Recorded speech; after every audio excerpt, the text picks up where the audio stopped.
Hey guys, what's up? We're back with another episode of the Triotonic Podcast. My name is Jose Rodriguez, and I'm here with my co-host Andrew Carrara. Yep, What's going on, everybody?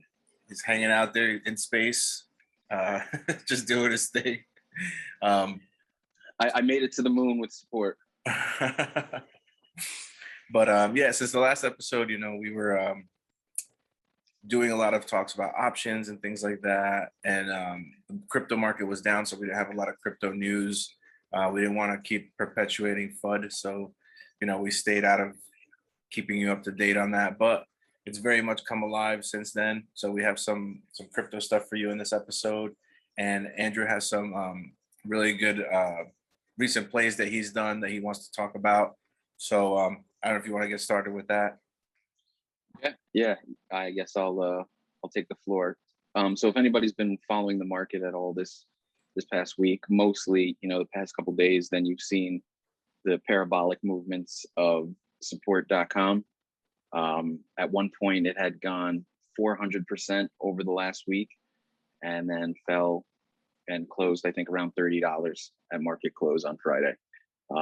Still an amazing run, but to go from I think it was $8, $9 last week to almost $60 this week is fucking insanity.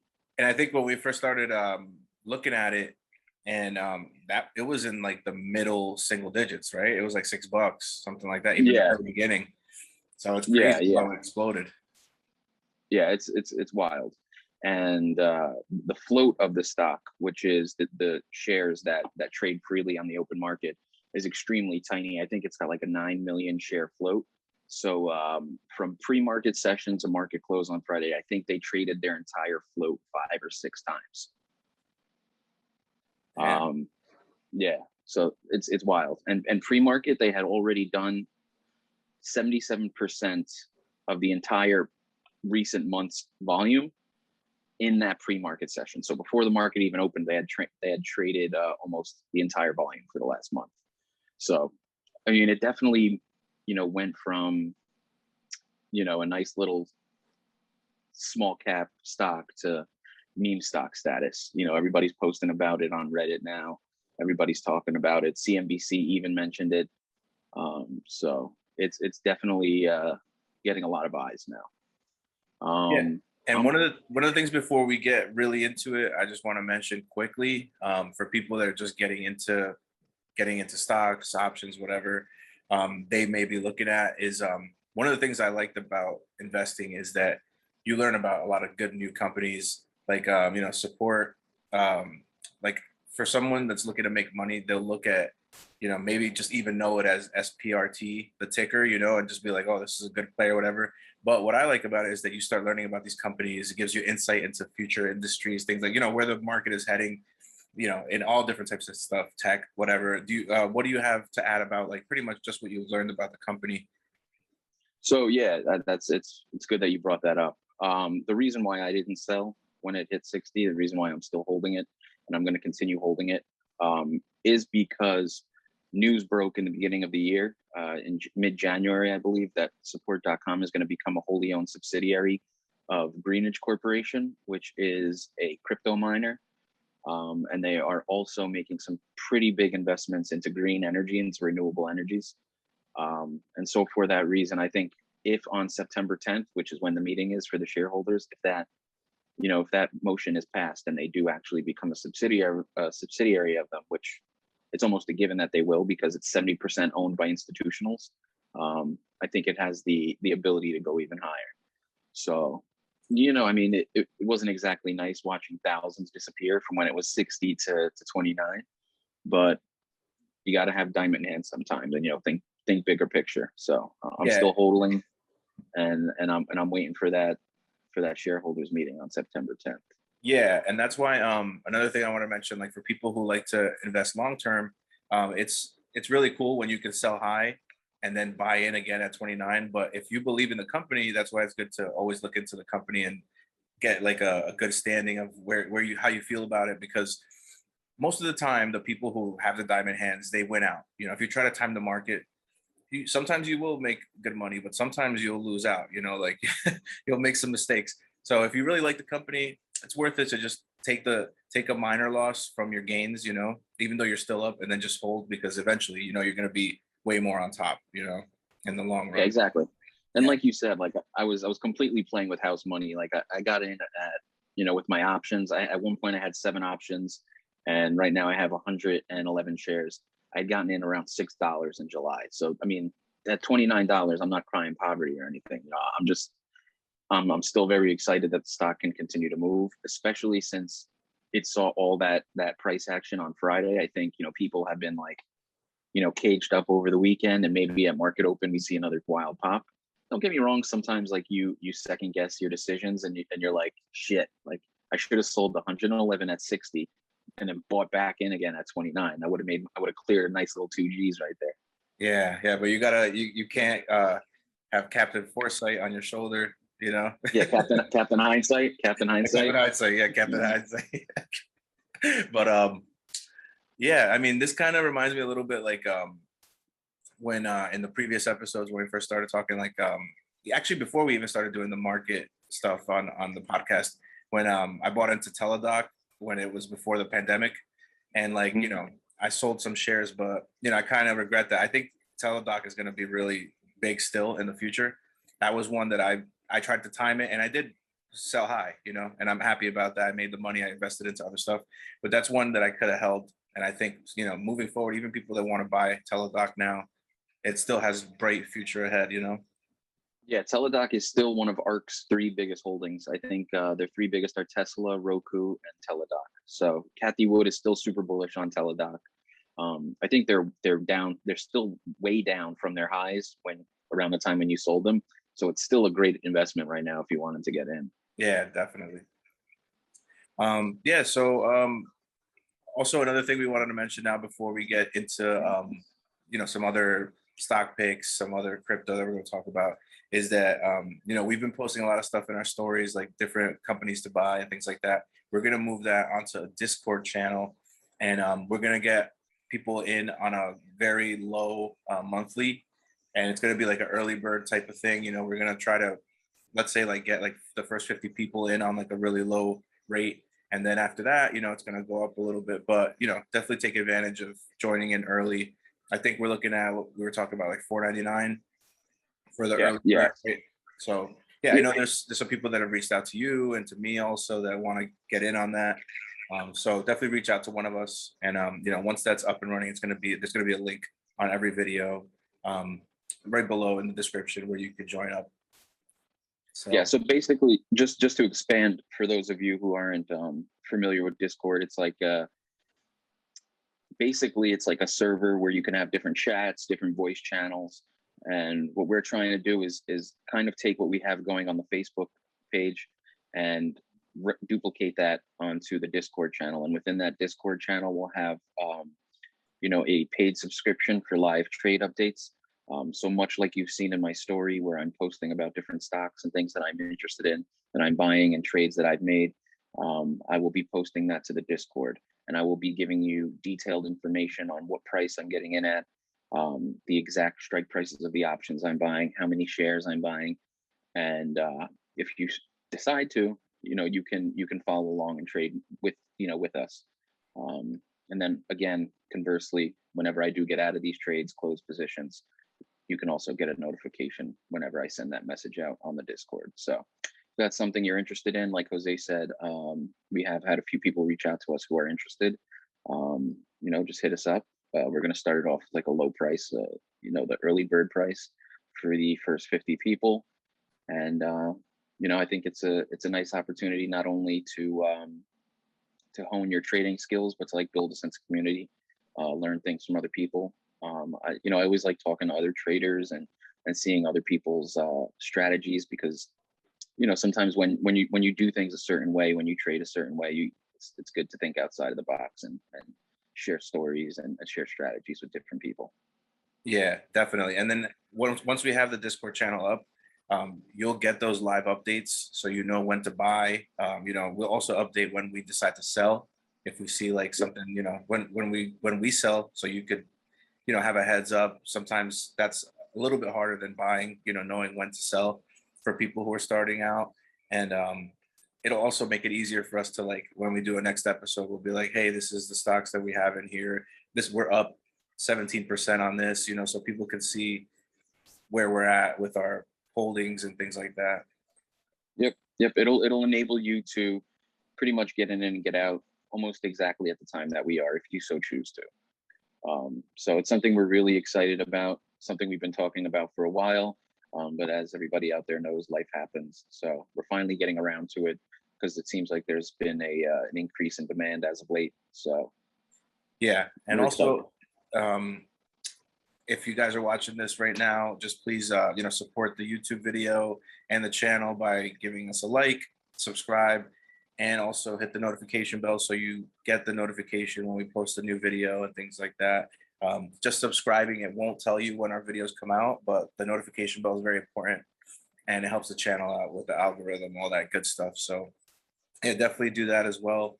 And so now I guess we could get to some of the other picks that we have laid out for the episode that we want to talk about. So a company that I'll start off with, that I've liked for a very long time. I think I've mentioned it to you a couple of times. I've mentioned it to a few other people, and they finally popped on earnings. And they're talking about getting into some auto loans now, actually, is Upstart. Upstart is a lending platform started by former Google employees, and it's all AI based. They had earnings, like they doubled their earnings expectations. They doubled their revenue expectations, and the stock went nuts at this last earnings call. So everybody's talking about them now. There's a lot of hype behind them. I think it could definitely go higher from where it is now. You may want to wait for like a slight dip, maybe wait till it goes down 5% or something, and every time it falls a little bit lower, just throw a little bit more in there. And if you see it keeps going higher, I would say cut what you were going to throw in there if it dipped in half and continue throwing it in there. I mean, that's always my motto. If a stock continues to go higher, and I already own some underlying positions in it, I throw about like a quarter to half of what I would have thrown in it had it dipped. And whatever happens, happens. But if it dips and you truly believe in the company, sometimes you got to go YOLO. Yeah, definitely. And I guess we'll just go like back and forth some companies that we like. The first one I want to say, just like, I guess a little more easy to wrap your head around, I guess, is DraftKings. I like DraftKings a lot right now. Of course, football season starting.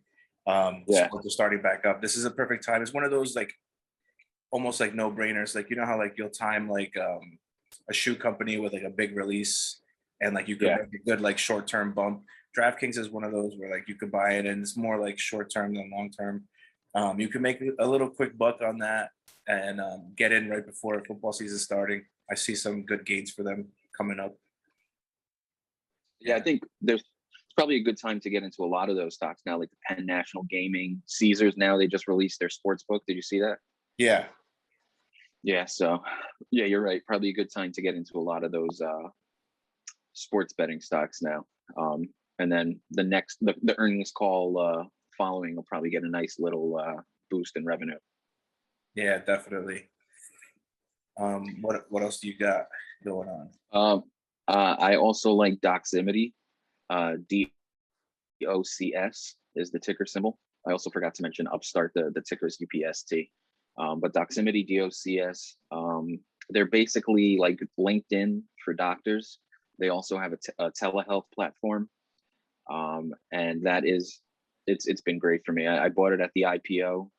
It's had some rough days where it dropped like 5 to 10%, but overall I'm up, and I foresee a lot of growth for the company. I think it's got something like 70 to 80% of the physicians in this country on the platform.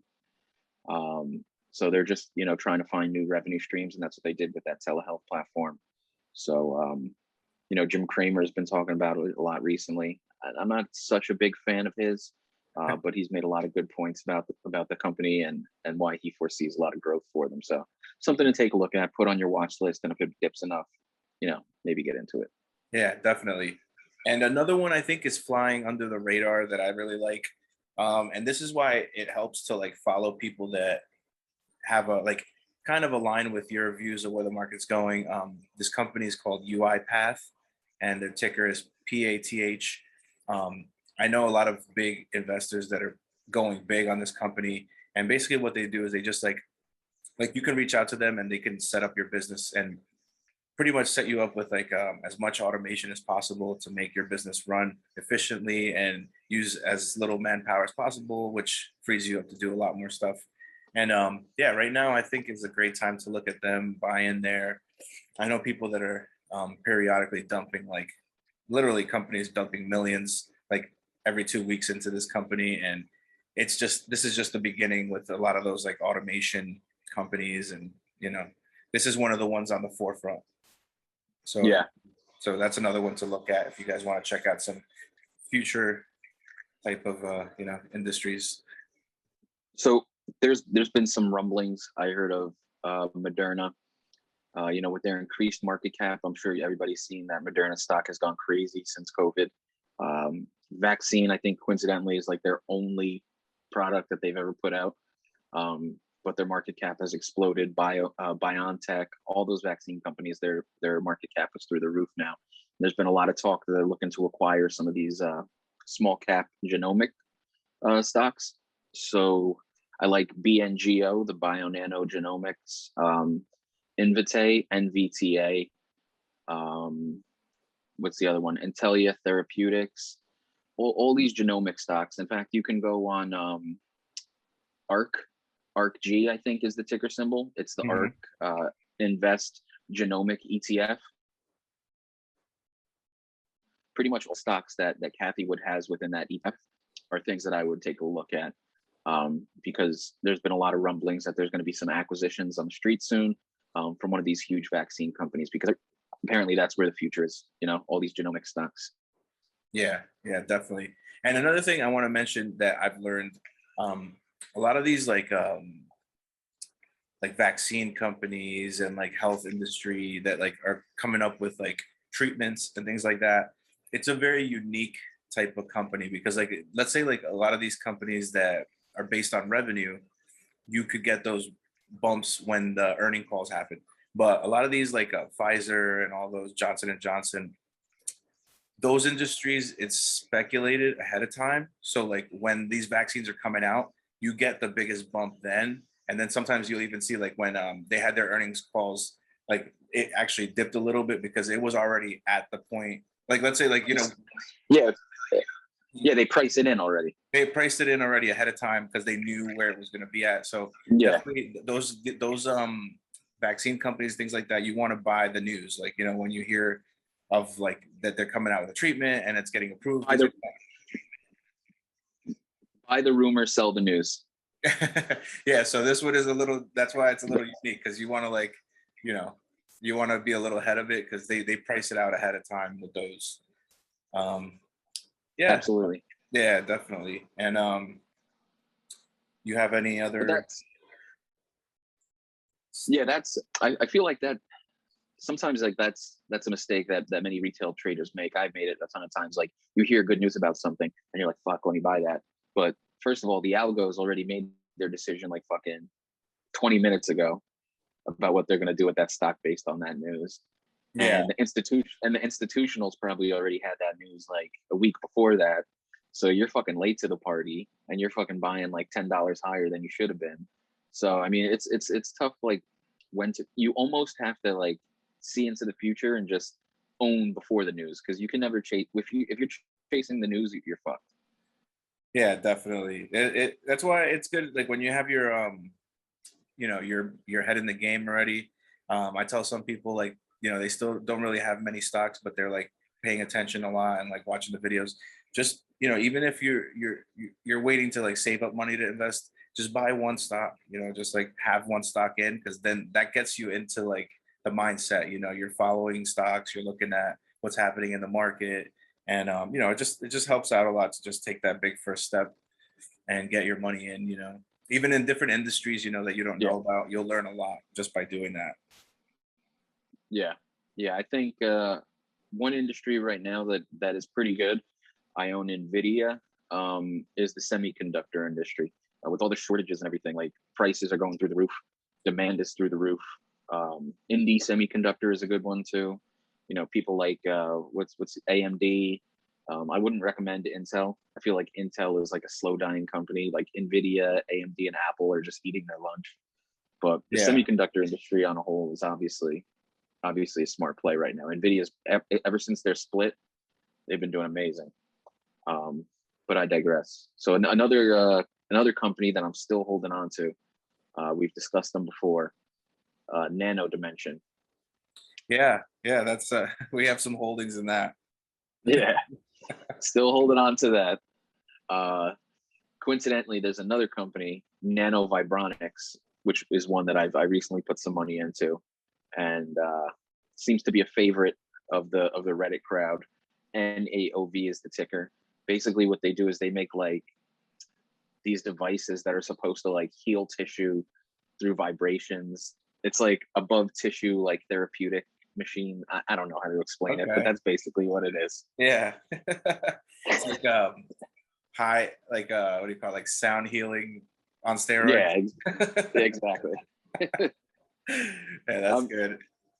Yeah. I mean, usually when I put money into a company, I do a little bit more reading, but I didn't put that much into them.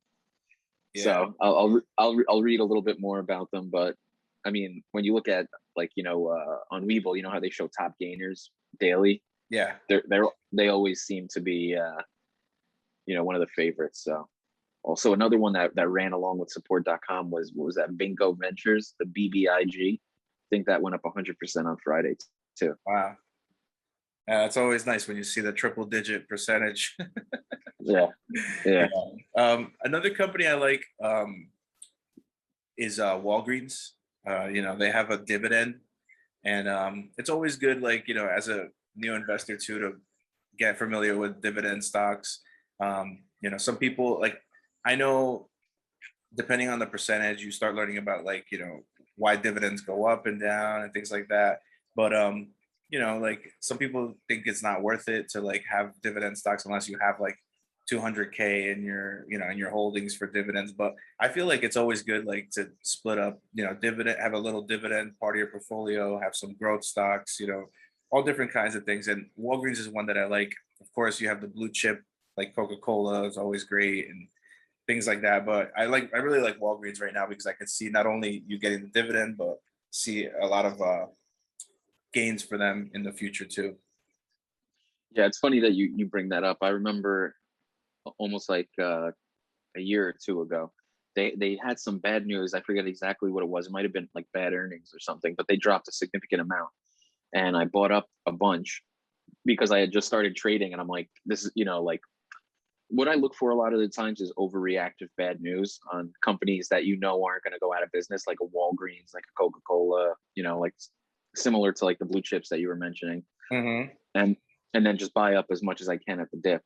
So, it was the first time I was trying out that strategy. I think I bought up some for like $38 a share.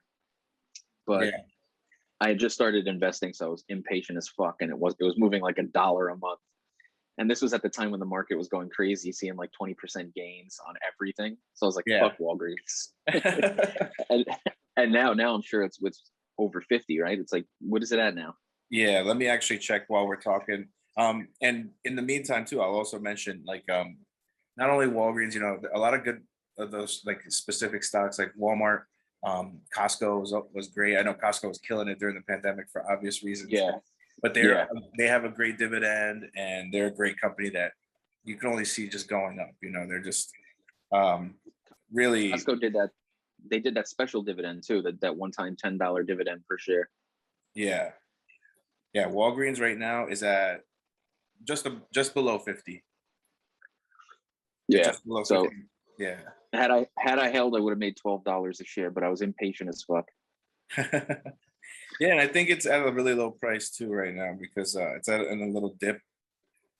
But yeah, that's a company I like, and look going forward, yeah, and actually I was just looking another one of the, like we were talking about DraftKings, Sands, like Sands Casino, Las Vegas. Oh, yeah. They just released their thing too, so that's another one you could look at too. Yeah. You have any other stock picks? Sense. I mean, we've talked about Senseonics multiple times, and that one just keeps trucking along. I think if you look back to when we first mentioned it on our video back in think it was July, maybe even June, it's up like 30-40% since then, and it's trucking. So Senseonics has been great for me. So I think it has the potential to keep going higher. So yeah, you can check out Senseonics. SENS is the ticker symbol, and yeah, I mean a lot of these, I feel like sometimes it's not all about fundamentals and what you think a company can do. It's really like, all right, what is going to get pumped? Like, what is the Reddit crowd going to like today? Like, what's hot on the message boards? Let's just seek that out, try and make a quick flip, you know. And a lot of these biotech penny stocks are getting pumped halfway to hell. So Yeah, you know, if you go on Webull, you go ahead.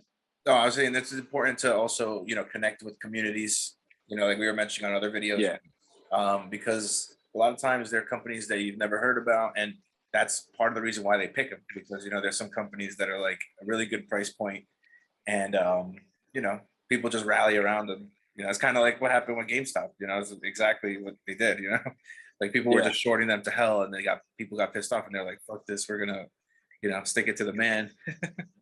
Yeah, exactly. Yeah. I mean, they look for low float stocks with high short interest. Another thing I wanted to mention is Ortex. Ortex is a service where you can pretty much look up a stock and find what the short interest percentage is. How long it would take to close all the short positions on average. So it's a great tool that a lot of the Reddit crowd uses. A lot of people use, period, honestly. But yes, short squeezes obviously seems to be, it's in vogue this whole year. We had the GME shit, the AMC shit, and now the support.com. So anything that's low float, high short is going to get some type of residual hype. Awesome. Yeah. And did you have any other stocks, or should we transition to crypto? Let's transition to crypto. Okay. Awesome. Yeah. Haven't really touched on this much. But now, with the recent revival, Bitcoin's up, it's really back almost towards that like April level. And they're saying that it's going to bust to 85. So that's really good for Bitcoin. And what that means, it's going to drag everyone along with them. I see Bitcoin as like, just like this dude with like chains, and he's got like all these other crypto coins, like, he's dragging them along. So that's kind of like, you can envision, give a visual, he's just dragging all those absolutely along with him. And so everything is going to go up. I of course I hold Ethereum. That's, my tried and true. But one I really like right now, I told you a few weeks back, I bought it heavily into Ethereum Classic, which is ETC. When I bought in, they were at around 40. They already hit 70, and now it's like floating around 62 to 65. But by the end of the year, the reason I really liked it was because it hit up to 170 before the big crash that happened. Yeah, that was during the Doge hype, right? Yeah, exactly. Yeah, at that time it was at around 170. So if you could do the math, if I got at 40, I see a possibility of it breaking, 4 times, like 4x. If it hits back up to 170, it possibly will go higher. But yeah, I see that one. That's one of my favorites right now, just for short term. Maybe sell high on that.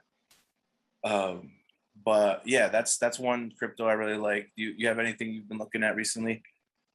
I mean, we've spoken about it. I got one of my old ass coworkers. He's like 65. He was holding Bitcoin. I was like, bro, like 2 months ago, I was like, diversify into Cardano, and he listened to me. and I was like helping him look through his Coinbase portfolio. And he had actually made some decent earnings because he put half of his crypto into Cardano. And what do they have, like a 70% run over the last month and a half? Yeah, they've been killing it. And only good things I see for Cardano. That's one that we really liked. In the previous episodes we've mentioned it. Yeah. But yeah, that's one. Polkadot is another one. Yeah, Polkadot definitely I like. At XRP too. Obviously, I don't know if you see that. You can see the shirt. That's one. Like a lot of people are downplaying it because of the SEC lawsuit and all that stuff. But once that goes away, And the thing is, like with the lawsuit, they still haven't put forth any charges. It's almost like they're just still waiting to try to find something. It seems like they don't got anything, because they still haven't really done anything with it. But they're delaying it. They're delaying it, hoping something, maybe like they'll find something to bust them on or something.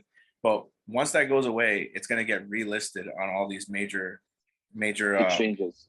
Yeah. And it's, right now it's still like floating around $1 in that range. But I could see it jumping to like $5 like quick as soon as it gets relisted. Yeah. And one thing people don't know about XRP, just because a lot of cryptos, they have different utilities and things like that. The reason why XRP is so valuable is because when all these companies start accepting all different types of crypto and things like that, you can use XRP to do the transfers a lot easier, like, from crypto to crypto. And that's why it's so valuable, because it's going to have such a high utility once everyone's accepting crypto everywhere. You don't have to like convert it and then send it, things like that. Like you can use XRP to convert them, and I guess like their softwares, like, things like that. So that's going to be something to look forward to. And I think that's going to really, once everything is, crypto's being used a lot, that's really going to be the catalyst to get it up to like, the double digits and things like that. Well, yeah, I mean, I think, even a couple times I'm not sure how many times I sent you XRP, like it appears in like seconds. Yeah. They have like their their own little system of validators. It's not like every other crypto where it takes 30 minutes, 20 minutes, 15 minutes to have the transaction be validated and then added to the chain or whatever. It's very quick. And I mean, look, I'll be honest, like I got into XRP around 120, 130 back when I was super bullish about it. And then, we had like the crypto crash and I saw like my money drop in half. And I was like, fuck, like, I think it went down to like 50 cents at one point. Yeah. And shit was getting bleak. and I mean, look, I remain, cautiously optimistic, but I don't know. I don't know if I'm as bullish as I once was, but you're absolutely right. Like if it does get listed on the other exchanges, just the eyes on it alone will increase the volume.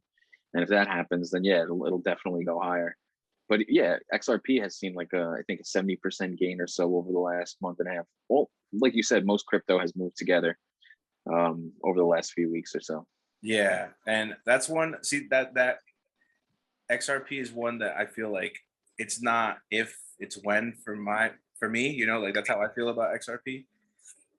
But yeah, I mean, if there's some money you want to put into coins, that's a very nice price point. If you have some money that you don't want to be like, you don't want to make a short-term gain, that's a perfect one to choose, I think.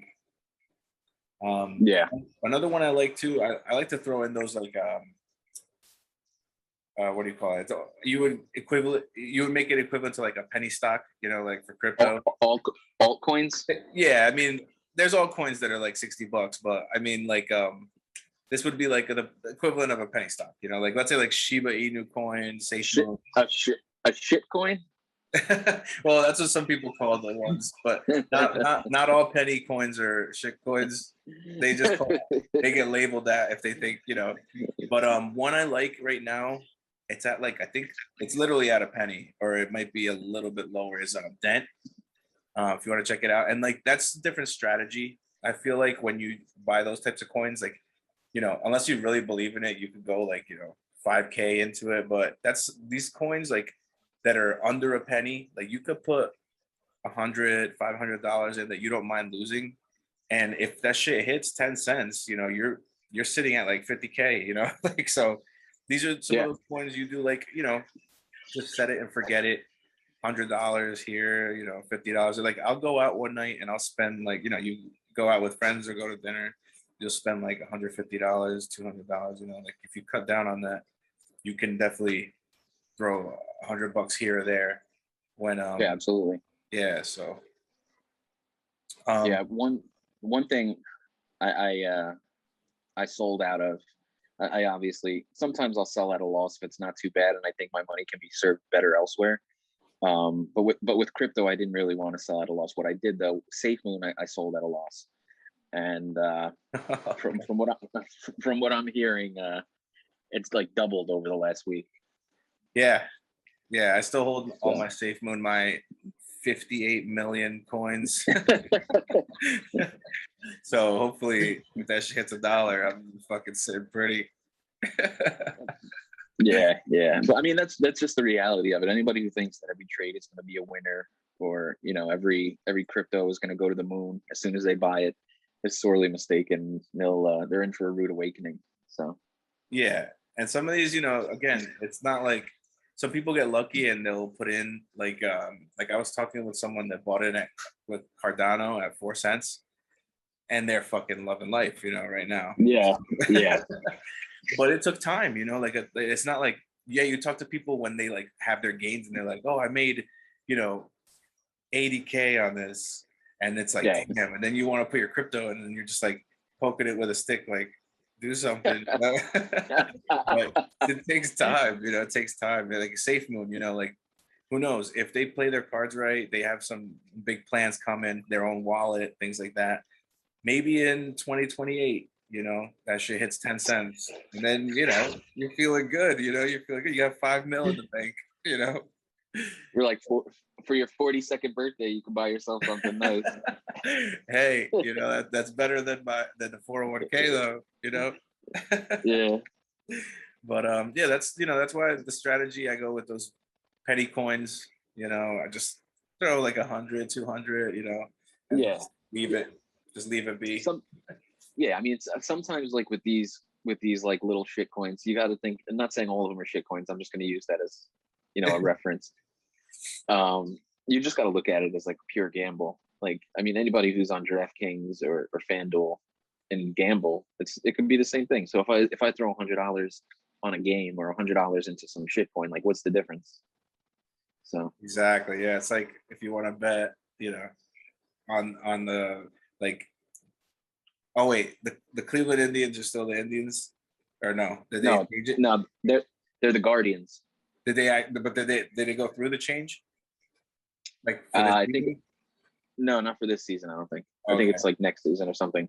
I'm not sure, to be honest. Okay. Well, like let's say, all right, I won't use that team for that example, but I guess like you want to just bet on the Tampa Bay Rays or something. You know what I mean? Like that's kind of like actually they're playing pretty good. I should have picked them. They're not a shit coin. All right, I'm doing bad at this analogy, but you get what I mean. Kansas City Royals. Yeah, if you're just throwing a random money on a random team, like you might as well just throw that on shit. How about the Mets?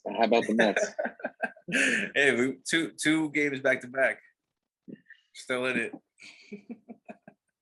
But yeah. So I mean, that's some of the stuff we wanted to cover. We just wanted to touch base with everyone and make sure everyone's we're still kicking over here, making gains. And we've been more active in the Facebook group lately. So if you haven't joined that yet, the link is in the video too. So join that. Is there anything else you wanted to add for now? Yeah, I mean, again, if you guys are interested in the Discord, we're really excited about it. We think it has a lot of potential to help a lot of people learn more, make some gains and follow trades along with us. So, if you're one of the people that's reached out to us already, we'll be coming to you with that info very soon. And if you see this video, or if you've followed my stories, or you're in the Facebook group and you're interested, just reach out to us and we'll get you set up. Yeah, and definitely once we start that Discord, we're definitely going to do. I know we spoke about setting up an investment that you guys could look at, like a wallet that we're putting the money into, so we can follow along. We're definitely going to do something like that, so you guys can see where our money's going and where we're taking it. So yeah, just follow along there. We'll update you with all the new stuff we're adding, and yeah, we'll have news for you guys very soon. Yep. Yeah, so thanks for joining us again. This was another episode. It's a little shorter, but just want to give you guys an update and give you some companies that we like. Hit us up online if you have any questions. And yeah, thanks for joining us. This is Triotonic. My name is Jose Rodriguez, and my co-host I'm Andrew Carrero. We'll see you guys next time. All right, have a good night. Later.